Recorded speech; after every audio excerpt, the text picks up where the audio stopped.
ورحمۃ اللہ وبرکاتہ۔ الحمد للہ وکفا وسلام علی عبادہ الذین اصطفیٰ۔ رب اشرح لی صدری ویسر لی امری واحلل عقدۃ من لسانی یفقہوا قولی۔ من یطع اللہ ورسولہ فقد رشد واہتدی ومن یعص اللہ ورسولہ فقد ضل وغوی۔ قد قال اللہ تبارک وتعالی فی کلامہ المجید: اعوذ باللہ من الشیطان الرجیم۔ واعتصموا بحبل اللہ جمیعا ولا تفرقوا واذکروا نعمت اللہ علیکم اذ کنتم اعداء فألف بین قلوبکم فأصبحتم بنعمتہ اخوانا وکنتم علی شفا حفرۃ من النار فانقذکم منہا۔ صدق اللہ العظیم۔ سب تعریفیں اللہ رب العالمین کے لیے۔ درود شریف اللہ کے آخری نبی حضرت محمد مصطفیٰ صلی اللہ تبارک و تعالی علیہ وآلہ وسلم کی ذات گرامی کے لیے۔ اللہ تبارک و تعالی کی طرف سے رضوان کا نزول صحابہ کرام رضوان اللہ علیہ مجمعین پر، اور رحمتوں برکتوں کا نزول علماء کرام ائمہ حدیث پر۔ حضرات گرامی، قرآن پاک کے چوتھے پارے سے سورہ آل عمران کی آیت نمبر 103 آپ کے سامنے تلاوت کی ہے۔ اس آیت مبارکہ کے تحت چند گزارشات آپ کے سامنے اس موضوع پر رکھنا چاہوں گا جو موضوع مجھے تفویض کیا گیا ہے، لیکن اس سے پہلے جو آپ کے خطیب محترم نے بات کی ہے، چونکہ انہوں نے اوپن ہی بات کی ہے، اس لیے اس کا جواب بھی میں اوپن ہی عرض کرتا ہوں۔ جس کتاب کا انہوں نے ذکر کیا وہ کتاب پروفیسر عبدالقیوم صاحب نے لکھی، اور ان کے بیٹے نے جو کہ فوج کے ایک ریٹائرڈ میجر ہیں، ادارہ بنایا تصنیف و تالیف کا، اور اس کا میں پہلا اور بنیادی رکن تھا۔ اس کی تیاری میرے ذمہ لگائی۔ اگر خطیب صاحب تشریف رکھتے ہیں قریب بیٹھے، تو میں نے اس کو حرف بحرف پڑھا، ایک دفعہ نہیں، اس کو 3 دفعہ پڑھا میں نے۔ پوری کتاب 1000 صفحے کے قریب ہے، اور میں نے اس میں 17 مقامات کی لسٹ بنائی جن کے بارے میں نے گزارش کی کہ یہ مقامات قابل تبدیل ہیں، درست نہیں ہے۔ تو ہمارے اس ادارے کے جسے دارالمعارف کہا جاتا ہے، اب بھی موجود ہے، الجامع المبارک مسجد ہے، متصل اسلامیہ کالج ریلوے روڈ لاہور، اس کی علمی طور پہ سربراہی یا مشاورت جن اصحاب سے کی جاتی تھی اور اب بھی تقریباً ان سے ہی ہے، وہ ہیں پروفیسر محمد یحییٰ صاحب جلال پوری، پروفیسر ڈاکٹر محمد حماد لکھوی، اور ان سے بھی ایک بڑے صاحب علم ہیں پروفیسر ڈاکٹر شیر محمد زمان چشتی، جو اپنے دور عروج میں پروفیسر ایس ایم زمان کہلاتے تھے، اسلامی نظریاتی کونسل پاکستان کے چیئرمین رہے، اور چوتھے پروفیسر ڈاکٹر محمود الحسن عارف۔ تو منتظم صاحب نے مجھے کہا کہ آپ ان 17 مقامات کے لیے ان 4 اصحاب علم سے مشورہ کریں۔ تو ان 4 اصحاب علم سے جب میں نے مشورہ کیا تو بات یہ ہے کہ یہ جو تاریخی معاملات ہیں ان میں نقطہ ہے نظر ہوتے ہیں، اور بدقسمتی سے اپنے نظریے تاریخ میں ڈالے گئے ہیں، حالانکہ تاریخ کو اپنے نظریات، جذبات اور احساسات سے پاک کر کے صاف لکھنا چاہیے۔ تو مؤلف کے اپنے نظریات تھے یا ماحول سے مجبور تھے کہ وہ کچھ ایسی باتیں لکھ گئے جو شان صحابہ اکرام رضوان اللہ علیہ مجمعین کے لیے مناسب نہیں تھی۔ 17 مقامات تھے، تو ان میں سے بعض مقامات کے بارے میں ان 4 اصحاب علم نے کہا کہ یہ تو آپ بالکل بدل دیں۔ ان کی جو کتاب پہلے چھپی تھی میرے پڑھنے سے پہلے 1960 میں یا 55 میں، وہ بھی مل جاتی ہے، اس کو پڑھیں اور اس کو پڑھیں، بہت سارا آپ کو فرق نظر آئے گا۔ تو میں نے کئی مقامات پہ تصحیح کر دی، اور میں نے یہ گزارش بھی کی کہ میری تصحیح حاشیے میں ہونی چاہیے، مؤلف کے الفاظ اوپر رہنے چاہیے، لیکن منتظم صاحب نے کہا نہیں، یہ آپ مؤلف کی طرف سے ہی اصلاح کر دیں اور متن میں ہی کر دیں۔ تو پھر بھی کچھ چیزیں رہ گئیں، تو یہ چیزیں اس لیے رہ گئیں کہ میں انہیں ختم کرانا چاہتا تھا، اور منتظم صاحب اور ان کی بتائی ہوئی سربراہ ٹیم ان میں سے بعض چیزوں کو باقی رکھنا چاہتی تھی، اس لیے وہ باقی رہ گئی۔ تو تقریر میری اصل میں کتاب کی روانی، عمدگی، تاریخ کے بیان کی کثرت وغیرہ کے حوالے سے تھی۔ میں نے اس کے مندرجات سے پورا اتفاق نہیں کیا تقریر میں، اور مؤلف کے حالات پہ ہے میری تقریر۔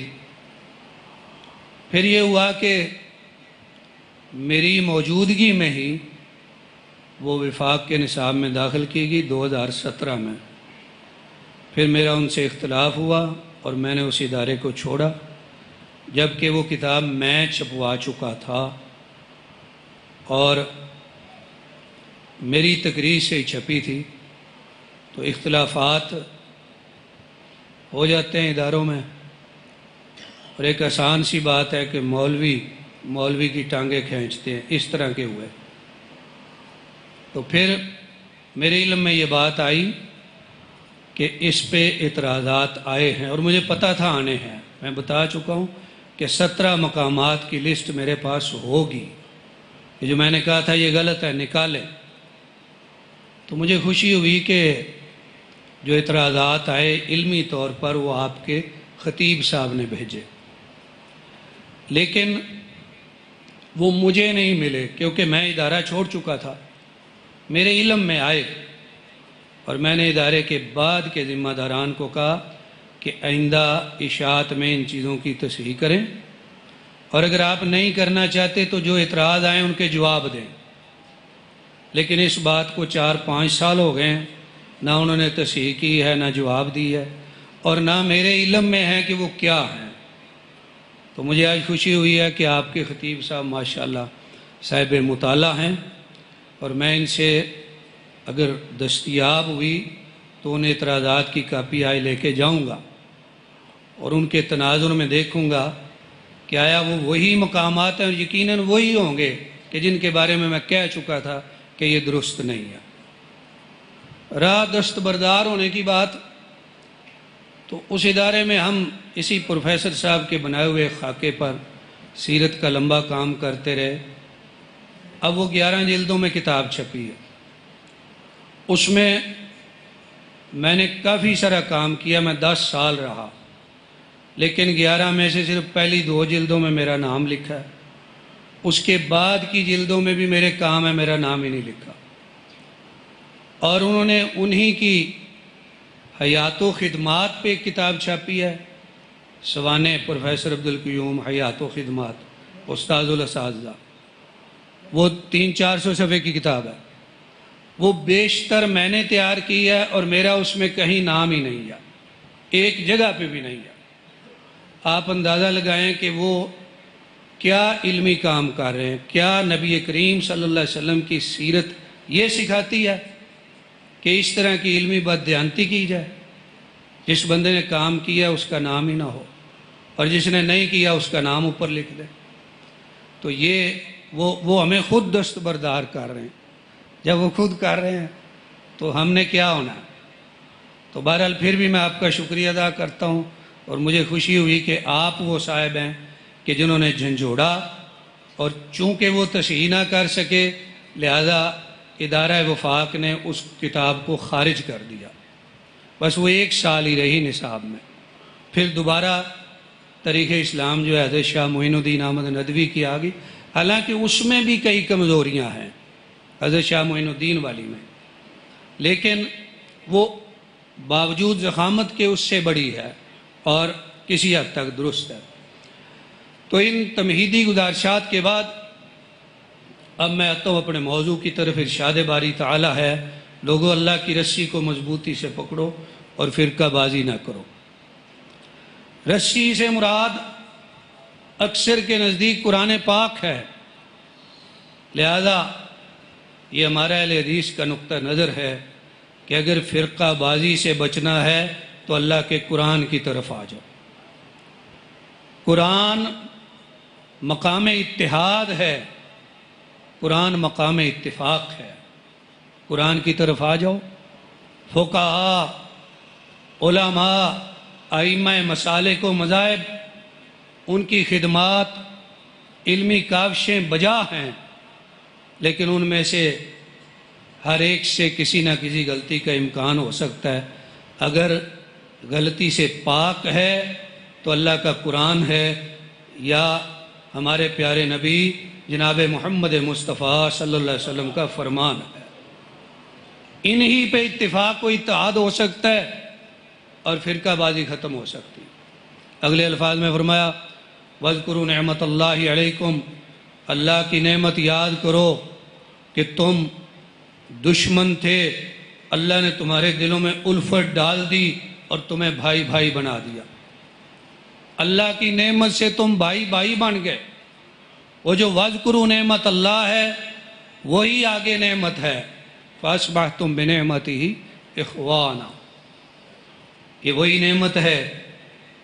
یا اکثر مفسرین کے خیال میں اس نعمت سے مراد نعمت محمد ہے صلی اللہ علیہ وسلم۔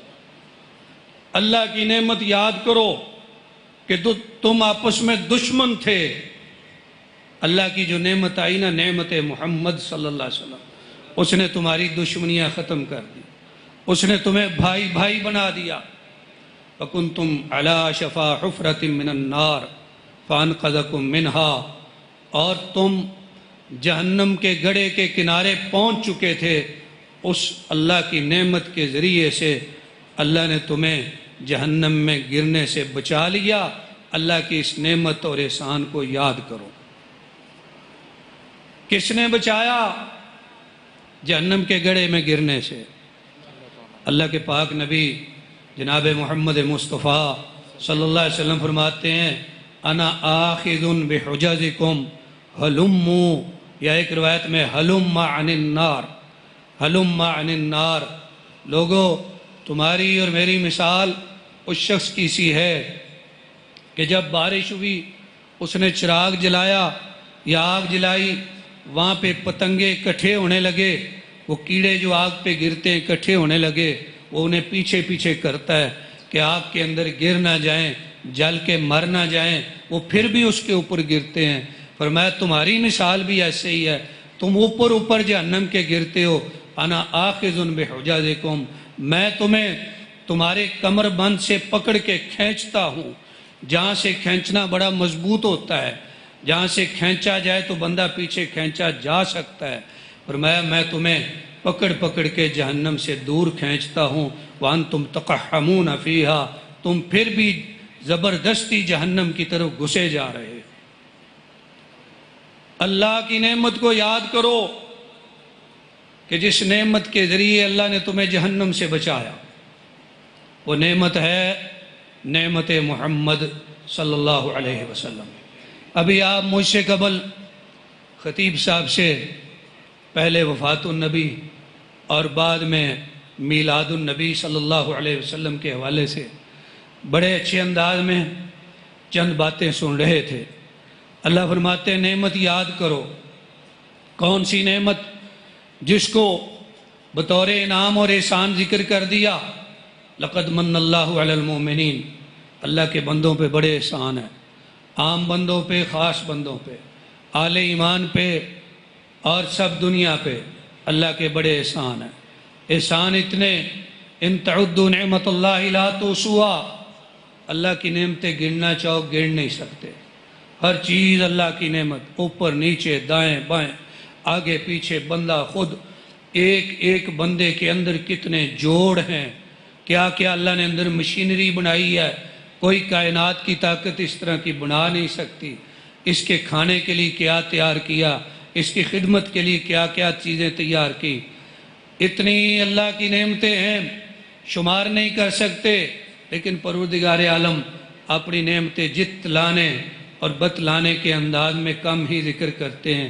یہ کوئی بڑی نعمت ہے جس کو اللہ بتلا رہے ہیں اور جتلا رہے ہیں۔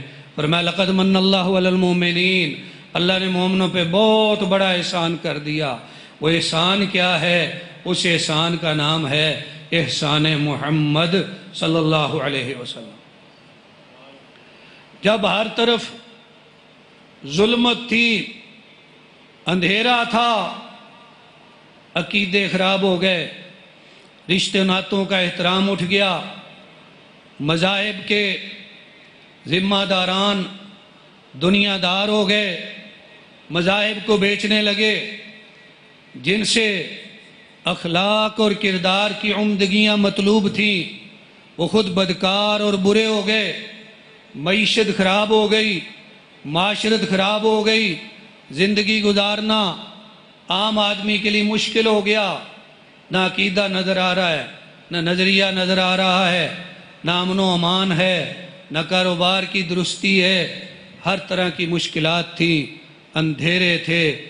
اور ان ظلمت کے ادوار میں روشنی کی کرن نمودار ہوتی ہے، جس نے دنیا کو اجالا بخشا، جس نے نور بخشا، جس نے ہدایت بخشی، جس نے روشنی بخشی، وہ کیا ہے؟ مولانا کے الفاظ میں ہوئی پہلوے آمنہ سے حویدہ، دعائے خلیلو نوید مسیحا۔ ان مشکلات میں، ان اندھیروں میں اور ان ظلمتوں میں جو روشنی کی کرن نمودار ہوئی، جس نے انسانوں کو انسانیت کا درس عطا کیا، اس نور کو، اس روشنی کو، اس ہدایت کو نعمت محمد کہا جاتا ہے صلی اللہ علیہ وسلم۔ آپ نے آ کے اندھیرے دور کیے، انسانوں کو انسانیت کا سبق پڑھایا، اور آئے بھی کب؟ میرے برادر مولانا بدر نصیر صاحب مجھے کہہ رہے تھے کہ ربیع الاول شروع ہو گیا۔ آئے کب؟ ربیع الاول میں آئے۔ اور ربیع الاول کا معنی کیا ہے؟ ربیع الاول کا معنی پہلی پہلی بہار۔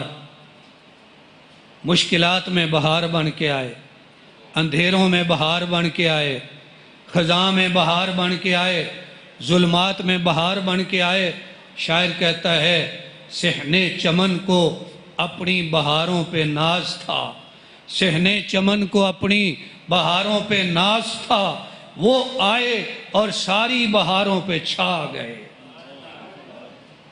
ایسی بہار بن کے آئے بھی ربیع الاول میں، پہلی بہار والا مہینہ ربیع الاول میں آئے۔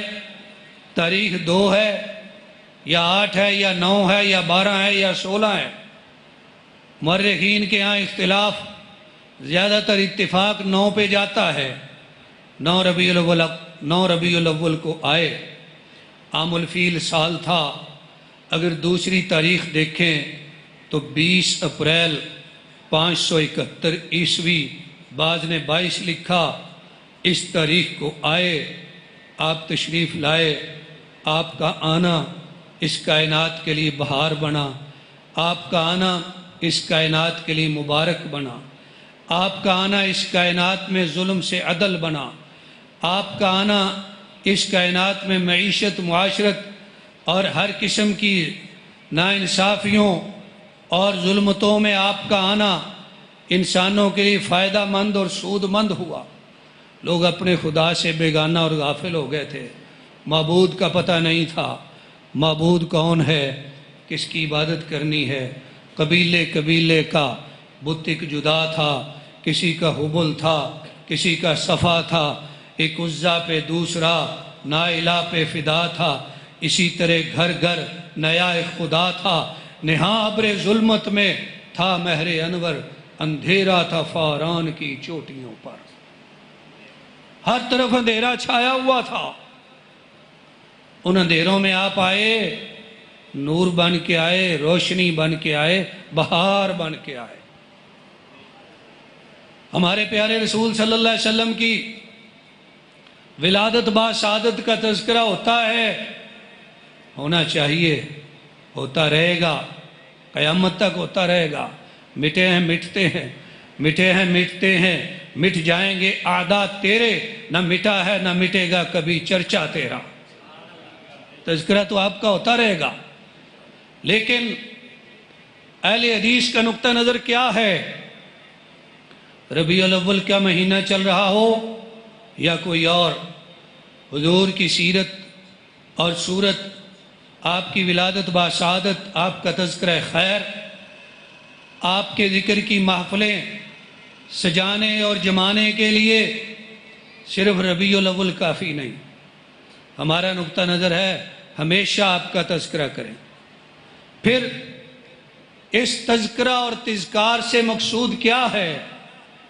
ہمارے خیال میں جو ہم پیش کرتے ہیں، جو ہم دعوت دیتے ہیں، وہ یہ ہے کہ پیارے رسول صلی اللہ علیہ وسلم اس کائنات کے لیے نمونہ بن کے آئے۔ نمونہ کا معنی یہ ہے کہ آپ جیسے عمل اور کردار کی ہم دعوت دیتے ہیں، آپ کی اتباع کی ہم دعوت دیتے ہیں، اس لیے دیتے ہیں کہ جب آپ ظلمتوں میں آئے، اندھیروں میں آئے، گمراہیوں میں آئے، آ کے ہدایت اور نور اور روشنی عطا کی، جب اس زمانے میں آپ نے روشنی عطا کی تو اہل علم کہتے ہیں پچھلوں کی اصلاح بھی اس کے بغیر ممکن نہیں جس سے پہلوں کی اصلاح ہوئی تھی۔ آج بھی اگر دنیا میں ناانصافی ہے، ظلم ہے اور عقیدے کی خرابیاں، عمل کی خرابیاں، ان سب کی اصلاح کا اگر راستہ ہے، ممکن طریقہ ہے، تو وہ ایک ہی طریقہ ہے کہ اللہ کے نبی جناب محمد مصطفیٰ صلی اللہ علیہ وسلم کی پیروی کی جائے۔ اللہ نے نمونہ بنا کے بھیجا۔ نمونے کا معنی یہ ہے کہ اس کو دیکھ کے اپنے آپ کو درست کر لو، اس لیے اللہ نے نمونہ بھیجا۔ تذکرے بھی کریں، محبت بھی کریں، درود شریف بھی پڑھیں، نعتیں بھی پڑھیں، یہ سب کچھ ٹھیک ہے، سب کچھ ہمیں پسند ہے، ہم بھی کرتے ہیں، لیکن ہم اس کے ساتھ ساتھ جو اضافی بات کرتے ہیں، جس پہ ہم زیادہ زور دیتے ہیں، وہ یہ ہے کہ نبی کریم صلی اللہ علیہ وسلم کی پیروی کرو، کیونکہ آپ کا اپنا ارشاد ہے اس سے پہلے اللہ کریم کا ارشاد ہے، قُلْ إِن كُنتُمْ تُحِبُّونَ اللَّهَ فَاتَّبِعُونِي، اور لوگو اگر اللہ سے محبت کرنی ہے نبی پاک کی پیروی کرو، اور آپ کا اپنا فرمان ہے من احب سنتی فقد احبانی، جو میری سنت سے محبت کرے گا اس نے مجھ سے محبت کر لی، اور جو مجھ سے محبت کرے گا وہ جنت میں میرے ساتھ ہوگا۔ لہذا ہم سنت کی اتباع کی دعوت دیتے ہیں، اس لیے کہ اللہ نے آپ کو نمونہ بنا کے بھیجا، اس نمونے کو ہم نے اپنانا ہے، اس کا پیغام کائنات تک پہنچانا ہے، اپنے جسم پہ نافذ کرنا ہے، اپنے گھر میں نافذ کرنا ہے، اپنے محلے میں نافذ کرنا ہے، پھر اس پیغام کو پہنچانا ہے۔ اور آپ کی ذات کے حوالے سے اگر کسی کے خبث باطن سے کوئی اعتراض سامنے آئے تو ہر مومن میں اتنی بصیرت ہونی چاہیے کہ ہاں حضرت صلی اللہ علیہ وسلم کی ذات کے حوالے سے آنے والے ہر اعتراض کا جواب دے سکے۔ اس کے لیے سیرت کا مطالعہ ضروری ہے، اور سیرت کا مطالعہ ایسا وسیع و آسان ہے کہ کسی اور چیز کا مطالعہ اتنا آسان نہیں ہے۔ ہر زبان، ہر زمان اور ہر مکان میں جناب علیہ السلام کی آمد مبارک کے بعد ہر زبان، ہر زمان، ہر مکان میں آپ کی سیرت کی کتابیں لکھی گئیں۔ اہل علم نے بڑا کچھ لکھا، اب تو سیرت کی کتابیں ماہ و سال پہ مرتب ہو رہی ہیں۔ حضرت کی زندگی، آپ کا کردار ماہ و سال پہ مرتب ہو رہا ہے، اور یہاں تک لکھا گیا اس سیرت کی کتاب میں جس کا میں نے تذکرہ کیا، ابھی 11 جلدوں میں چھپی ہے، جس میں نے بہت سارا کام کیا، اور میں نے عرض کیا کہ میرا نام حذف کر دیا گیا۔ اس میں اتنا وسیع کام ہم نے کیا کہ نبی کریم صلی اللہ علیہ وسلم کی آمد مبارک سے پہلے آپ کے جو آباء و اجداد ہیں ان کا تذکرہ، ممکنہ تک میں نے حضرت سے لے کے حضرت آدم تک 80 واسطے بنتے ہیں، سب کے نام ڈھونڈے، سب کے جتنے ممکن ہو سکے تھے حالات ڈھونڈے، اگرچہ پچھلے ناموں میں اختلاف بھی ہے اور اس کے درست ہونے یا نہ ہونے میں آراء بھی ہیں، لیکن کام کرنے والوں نے کیا۔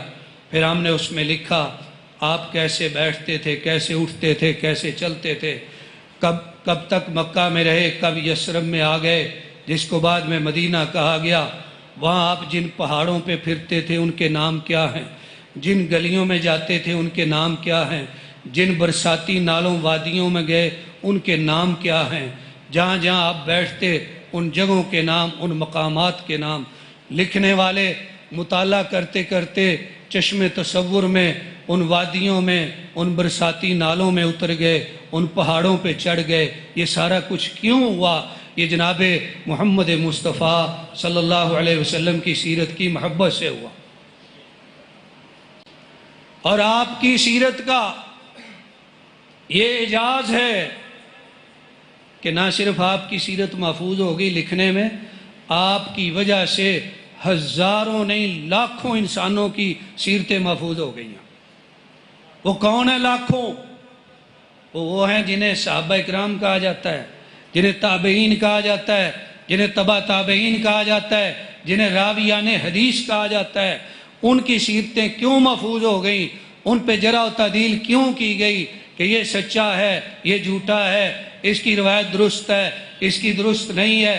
یہ کیوں کیا گیا؟ یہ سب کچھ اس لیے کیا گیا کہ جناب محمد مصطفیٰ صلی اللہ علیہ وسلم کی سیرت، آپ کے اقوال اور آپ کے افعال کو درست طریقوں سے محفوظ کر لیا جائے۔ آپ کی سیرت کو محفوظ کرنے کے لیے لاکھوں لوگوں کی زندگیاں محفوظ کر لی گئی۔ پہلے انبیاء میں سے کسی کے حالات اتنے نہیں ملتے۔ عیسائیوں کا دعویٰ ہے آج بھی کہ دنیا میں ہمارا مذہب سب سے بڑا ہے، عیسائیوں کا آج بھی دعویٰ ہے۔ اور ان کے نبی حضرت مسیح بہت تھوڑا عرصہ اس دنیا میں رہے، پھر زندہ اٹھائے گئے۔ دنیا کے سب سے بڑے مذہب کے دعوے دار حضرت مسیح کی وہ تھوڑی سی زندگی پورے طور پر ایک ترتیب کے ساتھ پیش نہیں کر سکتے۔ کیوں؟ اللہ نے جب فرمایا اِنَّا نَحْنُ نَزَّلْنَا الذِّكْرَ وَإِنَّا لَهُ لَحَافِظُونَ، ہم نے یہ قرآن نازل کیا، ہم اس کی حفاظت کرنے والے ہیں۔ اہل حدیث کا نقطہ نظر ہے، قرآن کی حفاظت کا ذمہ اللہ نے لیا، تو اس کے ساتھ ساتھ بیان قرآن کی حفاظت کا ذمہ اس کے ضمن میں آتا ہے، وہ بھی اللہ نے لیا۔ اور بیان قرآن جناب محمد مصطفیٰ صلی اللہ علیہ وسلم کا فرمان ہے۔ جب قرآن کی حفاظت اللہ کے ذمے ہو گئی تو رسول اکرم کے فرمان کی حفاظت بھی اللہ کے ذمے ہو گئی، یہ اللہ نے ذمہ لیا۔ جب آپ کی سیرت اس قدر محفوظ ہو گئی تو ہمارا نقطہ نظر، ہمارا پیغام، ہماری دعوت یہ ہے کہ ہاں حضرت کی سیرت کی طرف آئیں، اس کو اپنائیں، اپنے بچوں کو پڑھائیں، اس کا پیغام آگے پہنچائیں، اس لیے کہ اللہ نے آپ کو نمونہ بنا کے بھیجا۔ آپ کی ولادت با شہادت اس دنیا میں بڑی برکات کا باعث ہوئی۔ اگر ولادت با شہادت اور اس کے ساتھ جڑی ہوئی برکتیں ہی محض ذکر کر دی جائیں تو اس کے لیے بڑا لمبا وقت درکار ہے، بڑا لمبا وقت درکار ہے۔ مجھے یاد ہے کہ ہماری مسجد میں آئے مناظر اسلام حضرت مولانا رانا شمشاد سلفی صاحب رحمۃ اللہ علیہ، چند دن پہلے وفات پا گئے۔ تو میں نے کہا نبی کریم صلی اللہ علیہ وسلم کی ولادت با شہادت کے ایام کا ذکر کرنا، تو شروع میں کہنے لگے حضرات آج حافظ صاحب نے مجھے کہا ہے، ایک موضوع بتایا ہے، آج کسی کوفی کی بات نہیں ہوگی، آج صرف ننھے محمد کا تذکرہ ہوگا۔ اور سلفی صاحب گھنٹوں تذکرہ کرتے رہے، بڑی پیاری مجلس ہوئی، بڑی شاندار گفتگو ہوئی۔ تو یہ ایسا موضوع ہے، اس کو بیان کرنے والے، جیسے میں نے عرض کیا سیرت کی کتابیں لکھی جا رہی، 10 جلدیں، 20 جلدیں، 50 جلدیں، یہ کیا ہے؟ یہ جناب محمد مصطفیٰ صلی اللہ علیہ وسلم کا تذکرہ ہے۔ لکھنے والے لکھ رہے ہیں، بیان کرنے والے بیان کر رہے ہیں، حق تو یہ ہے کہ حق ادا نہ ہوا۔ تو چند گزارشات اس حوالے سے ہیں کہ آپ کی ولادت با شہادت کا مہینہ ہے، ہمارا پیغام یہ ہے کہ ولادت با شہادت کے تذکرے کریں اور ساتھ ساتھ نبی کریم صلی اللہ علیہ وسلم کی اتباع اور پیروی کا درس جو اصل مقصود ہے اس کو ہم نئی نسل کے سامنے رکھیں، امت کے سامنے رکھیں، تاکہ امت کی اصلاح، اس امت کے بعد والوں کی، ہمارے دور کے لوگوں کی اصلاح اسی کے ساتھ ہو سکے جس کے ساتھ پہلوں کی اصلاح ہوئی تھی۔ میں شکر گزار ہوں برادر گرامی جناب مولانا بدر نصیر سلفی کا اور آپ کے خطیب صاحب کا، انہوں نے مجھے دعوت دی، یہاں حاضر ہوا۔ اپنے بھائی اور دوست جناب مولانا علامہ محمد نواز چیمہ صاحب حافظہ اللہ کے ہمراہ ایک عرصے بعد میں نے سفر کیا۔ یہ ماشاءاللہ میرے زمانہ طالب علمی کے ساتھی ہیں، ہم نے بخاری شریف اکٹھے ایک استاد کے پاس پڑھی، تو مجھے خوشی ہوئی آج ان کی ہمراہی میں آپ کی دعوت پہ آپ کی مسجد میں حاضر ہوا، اور یہاں آخر میں انشاءاللہ چیمہ صاحب بھی دعا کرائیں گے۔ میں دعا گو ہوں کہ اللہ تعالیٰ جتنے اس کے منتظمین ہیں، سننے والے ہیں، انتظام والے ہیں، سب کو جزائے خیر عطا فرمائے۔